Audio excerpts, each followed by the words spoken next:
Kuna mtu aliniambianga hivyo. Aliniambia, Judy, do you ever say no to an opportunity? No, you don't say no. You say yes, and then you go learn as you do whatever it is that you need to do. Because I would have very easily said no to Nairobi Half-Life. Yeah. Because it was an art department. Kwanza stories of props, kujenga vitu nini. I was like, hey. But I was like, no. Mimi nataka tu kuingiza mguu wapi? Ndani. The film industry.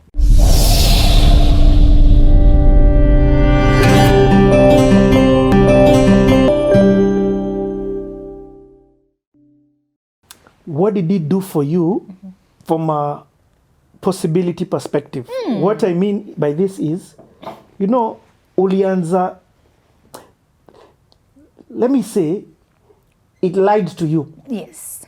About the opportunities in the film industry. I'm just being real. Yeah, that's true.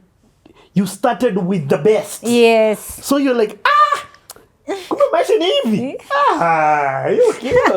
Okay. You get what I mean? Yeah. So, but at the same time, it makes you say, I don't care what people are telling me. I know this industry has money or can make money. So, what did it do for you? So the one thing that it did for me was the fact that nilianzia huko juu. I actually realized that I can do anything. That I am very equipped, like I am very capable of doing whatever it is that life, especially job, that life throws at me. Because remember, kwa interview nilikuwa najichocha na hizi magari. But nilijichocha hivyo ndio nipate kazi. Yes. So getting the job and actually doing it was something completely different. It was completely different. Because you see, even if as much as Phil and Abel watanisaidia kuni advise na kuniambia talk to this guy, wako na maisha zao, wako na kazi zao.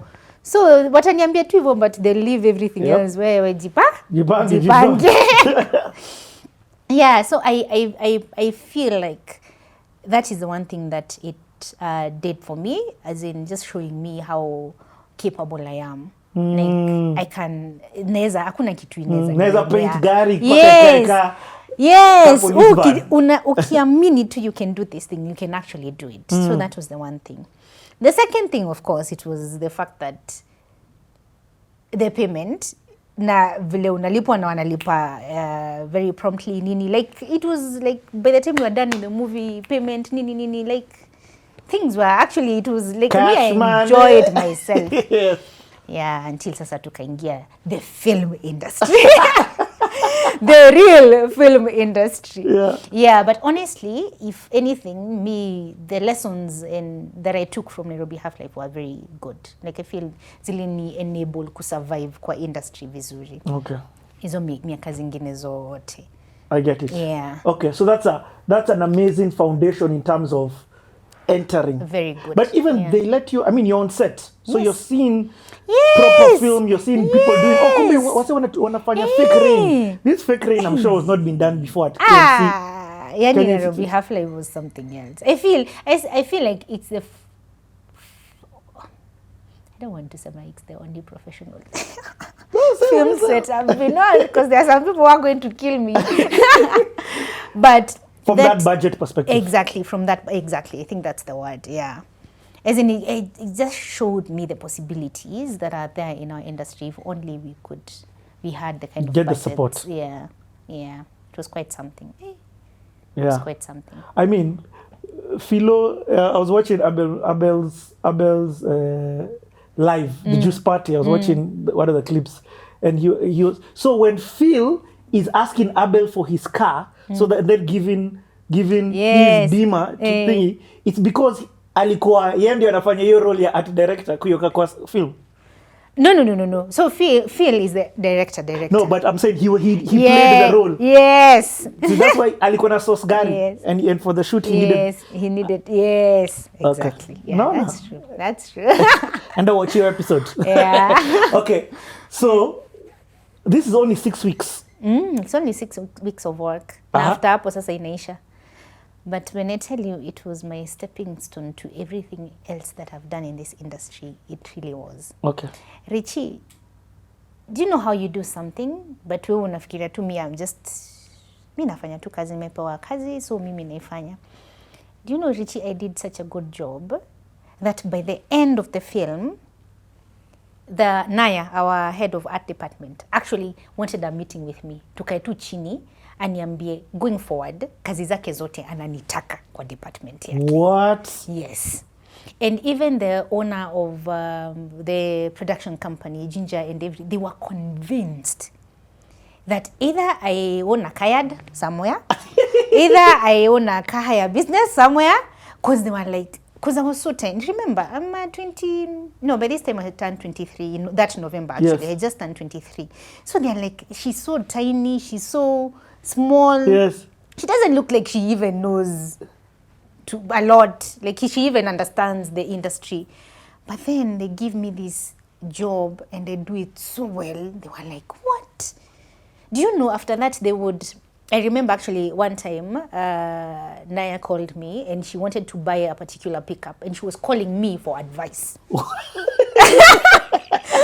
I was like, what? Should I got this car? Do you think I should pick this one or this one? Because she had a Spanish accent. Yes. It was so interesting. And let me tell you, Richie, when I tell you I have never, ever, ever looked for work since Nairobi Half Life. Which you didn't even really look for? Yes, like kazi zinanitafutanga.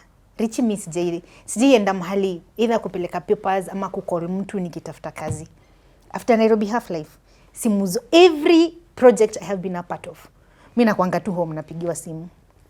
What? Yes. Okay, first of all, I believe that because very funnily, that's my life as well. Yeah. But for me, what it shows is the level of excellence, of discipline, of hard work, of make it or make it mentality that you had. Oh, yes. Like Judy, and here is the thing that I have to say about this. This is your first job. So it's not that, oh, experience is my excuse, oh, I've lack whatever. This is not your field. This is not editing. It's not even production. It's not even production. Say I know a bit of production. This is not something that you could have caught a feeling and said, you see the thing I went to study. Like for real, I understand it because I've done it in my own way. But it is so encouraging to hear that from a 3-year-old who has a first child. Yes, a 10-month-old baby at that point. Wow. If CTA was to end here, may all the young people take that lesson. Yes. You took the opportunity that was presented to you. You had very many excuses not to do it. Yeah. You took that opportunity, and that opportunity honestly became not your stairs, your elevator. That's true. That's true. Very true. So what's the first job that comes next? So the first job that comes right after Nairobi Half Life was a production that was for NTV at the time. It was being done by another production. I can't remember the name of that production. Wakiona watashanga. But there was a show on NTV called News of Gold. I don't know if you can remember. I don't remember it, but I'll find the cutaway. Yes, News of Gold. And I was actually, they called me as to be a production assistant. So hapo nikaanza kurudi sasa line yangu ya logistics nini. So after and let me tell you, it's not people that I knew or hatuko tunajuana ati tuseme ati we were probably in Nairobi Half Life together, but just the word got around. And they just called me. And they didn't call me to be in the art department. They called me to be a production assistant. You're talking about, I sometimes say this and people wananidis kwa comments. Nasomanga comments zako. When I say the world is a dot. It is a dot. Film, the industry at that time was even smaller than a dot. Yes. Everybody knew everybody. So people are calling and saying, hey, you see when you've talked Nairobi Half Life, I've named 3 people. Yeah. You get already just like this. So this time they're not calling you to do Atisos cars. You have stepped up to production assistants. They actually called specifically for that. And I remember them saying, we have a producer and the producer needs an assistant. So do you think this is something you can do? I was like, yes. Do you know the answer? Yes. No. Actually, it's funny because kuna mtu aliniambianga hivyo. Aliniambia, Judy, do you ever say no to an opportunity? No, you don't say no. You say yes, and then you go learn as you do whatever it is that you need to do. Because I would have very easily said no to Nairobi Half Life. Because it was an art department. Kwanza stories of props, kujenga vitu nini. I was like, hey. But I was like, no, mimi nataka tu kuingiza mguu wapi? Ndani. The film industry. So for me, I knew that was my way of doing that. I knew I just need to get my feet into the film industry. Yes. From there, I'll figure my way out. So Nairobi Half Life was that for me. Wow. Niingie tu kwa hii industry. I don't care ni nini wananitia nifanye. Hata wangenitia nikue gaffer assistant, ningeenda tu. Yes. Nijue kushika machuma huko nikiekelea light. Yeah. So for me, I saw an opportunity that would enable me to get into this industry that I wanted. It was not exactly the job I had in mind, but it was a start. So nilingia hapo, and that was really, when I tell you everything else I've done is because of Nairobi Half Life. It is true. Can I ask a question? So, one of the things that man. Niko excited back at when I talk about value, and I say CTA, what you get is value, educational value. Yeah. You are really beginning. Now we are in this thing. Yeah, uti machozi sana zitatoka, but then the information, if you take it, I promise you to change your life. That's true. So, there's two things about our work environment, and I want to figure out how did you navigate it. First and foremost, this whole life of yours, sijawahi sikia unaongea na walami. You get? So how you act on set, first and foremost from the perspective of kufanya job, do the job. You've touched a lot about it, or a bit about it, which is fine. But I want to hear about talking to people, communication. Because people don't just take you because you do a job. That's true. Kuna hata hii kitu ya communication, kuna, There's a lot that goes into it. But I would, for me, I would say, you see, in the days of waking up early to go clean the soko with my mom. Yeah. Help her fagia the soko. I think I learned hard work when I was very young. Wow. Like, I learned putting in the work, and nothing comes to you easy. Like, you have to put in the work. Wezi kaa chini kazi ikupate kama umekaa chini. Lazima ikupate, you're actively maybe in that space.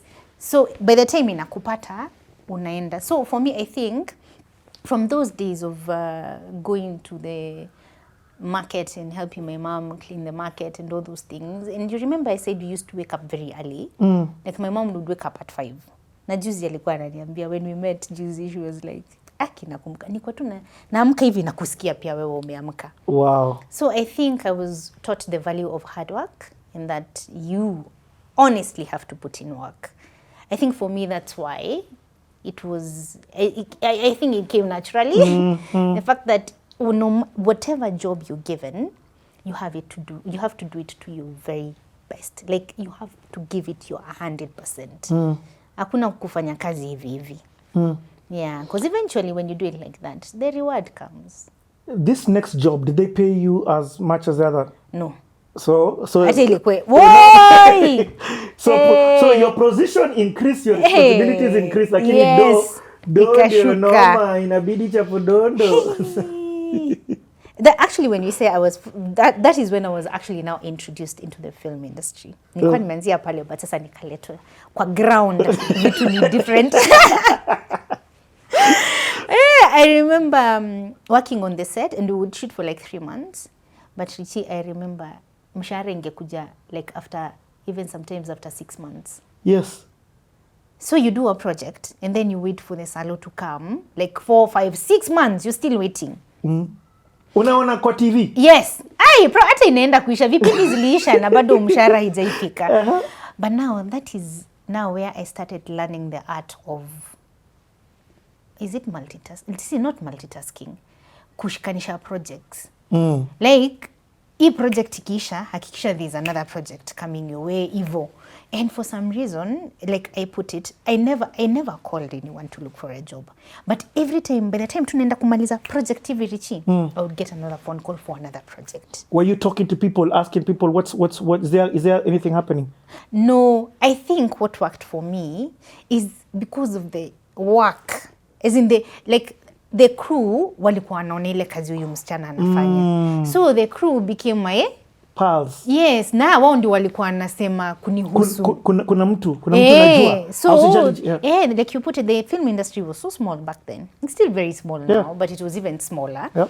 So you do one gig here, the same crew mtapatana nao kwa production nyingine, the same crew mtapatana nao kwa production nyingine.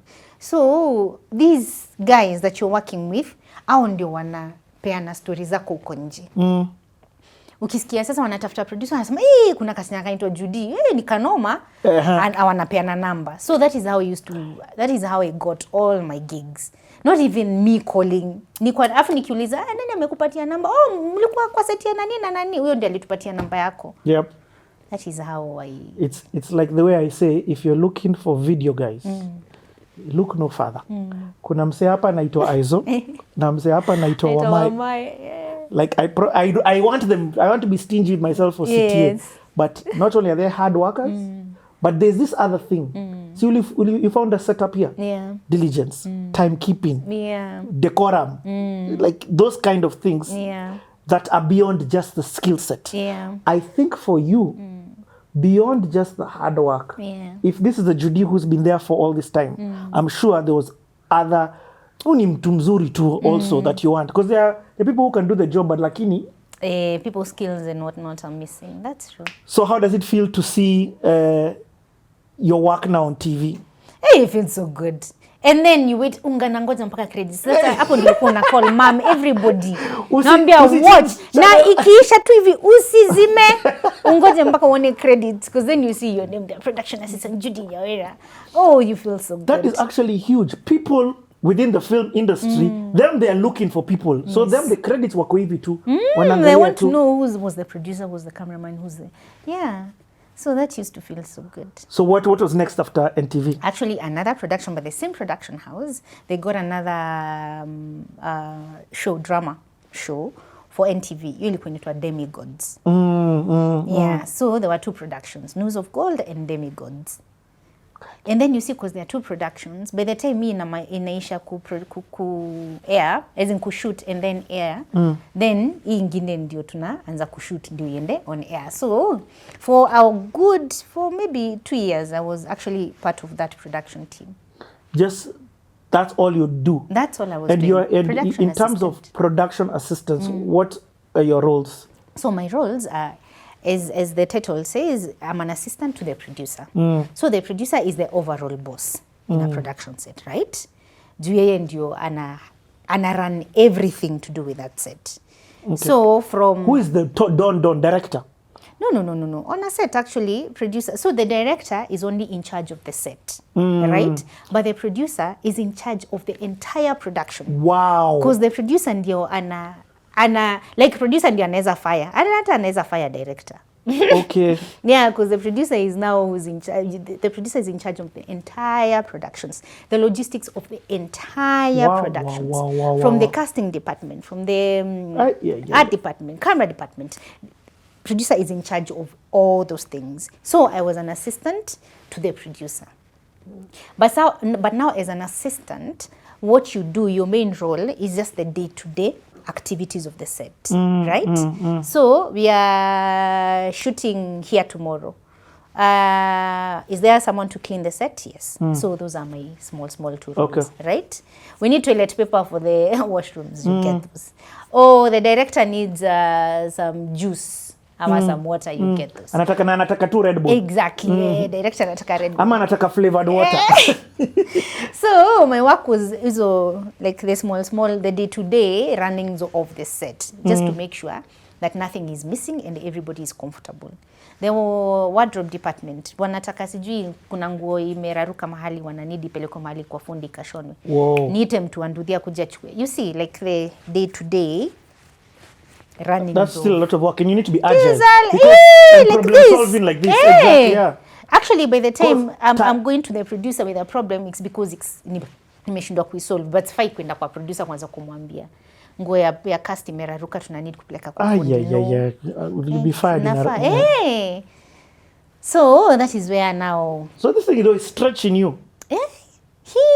And it was the same, like the hours on a set are just crazy. Yep. They're just crazy because you have very early mornings And at that particular time, I remember I used to... Oh, by this time now, we had moved to Kiambu Road, Thindigwa. Because we moved when Mbus was almost turning 2 years. So we had moved to Thindigwa. No, when she turned 1 year, that's when we moved.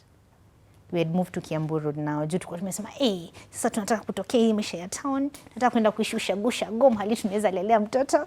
Thindigwa, when we moved there, it was proper ushago. Yeah. It was just coffee plantations and coffee plantations everywhere. Coffee plantations and Dennis Itumbi.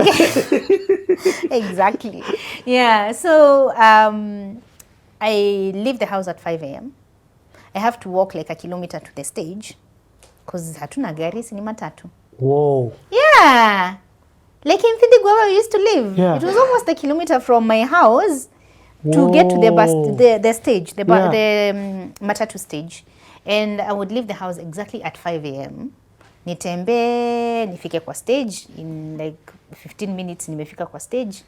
Nipande matatu niende tao because our pick-up point was in town hapo Bata Hilton. So hapo ndio matatu za jobs zilikuwa zinatungojea.